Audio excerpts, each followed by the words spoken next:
Qala Rasulullah sallallahu alaihi wasallam, al-muslim man salima al-muslimuna min lisanihi wa yadihi.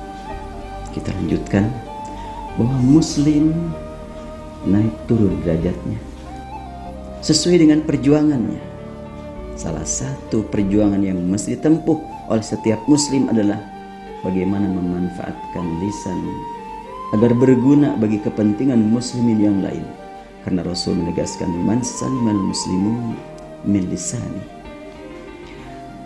Kalau sudah terpelihara lisannya dengan pemeliharaan qalbu, karena dorongan kesucian qalbu, lisannya juga akan suci. Walaupun seseorang yang memiliki lisan yang suci itu bukan ahli bicara, bukan ahli nyusun kata, tetapi ternyata sepotong kata yang keluar dari lisan yang didorong oleh qalbu yang suci akan berpengaruh bagi pendengarnya.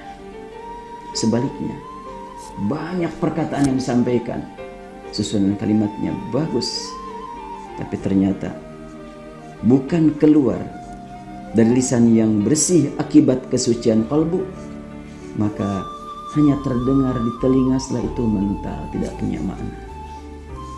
Mungkin kita semuanya pernah mengalami hal itu. Mendengar seseorang menyampaikan satu nasihat, pendek nasihatnya, tapi terbawa sampai ke rumah.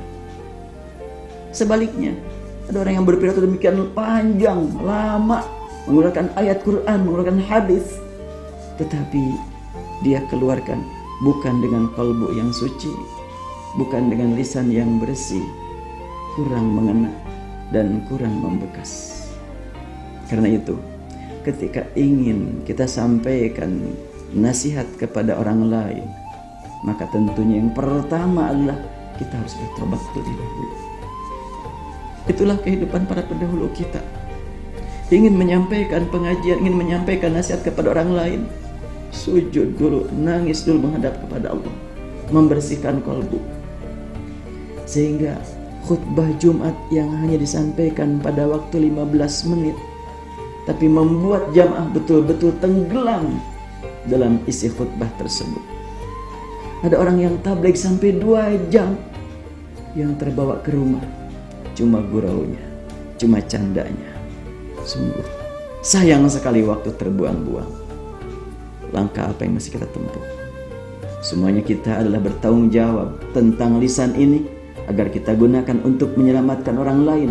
Bukan cuma kewajiban orang yang disebut ustaz, bukan cuma kewajiban orang yang dipanggil sebagai kiai, sebagai ulama, tapi semuanya kita diperintah untuk menggunakan lisan demi kepentingan orang lain.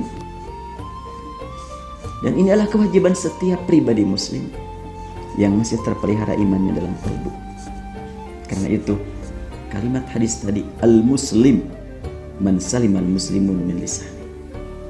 Muslim itu adalah orang yang memang membuat orang lain selamat dari lisannya, selamat dengan lisannya, selamat dari kalimat yang muncul dari lisannya. Jadi bukan cuma sekedar tidak membahayakan, bukan cuma sekedar terjaga lisannya dari perkataan yang kotor, tetapi lisannya berguna buat yang lain.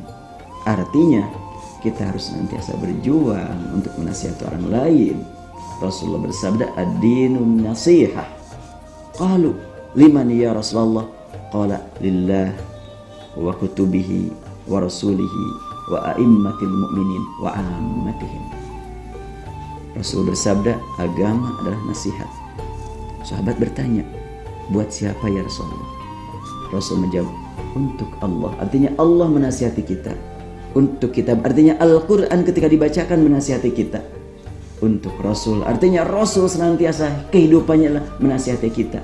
Dan a'immatil mu'minin, para pemimpin muslimin, para pemimpin orang yang beriman, wa ammatihim, dan umumnya masyarakat muslim, harus senantiasa berjuang untuk memanfaatkan lisan demi keselamatan muslimin muslimat.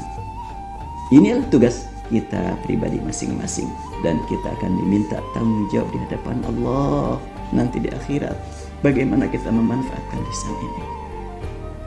Semoga Allah berikan kepada kita kemampuan memanfaatkan lisan sesuai petunjuk Rasulullah SAW. Ghafarallahu li wa lakum walhamdulillahi rabbil alamin. Assalamualaikum warahmatullahi wabarakatuh.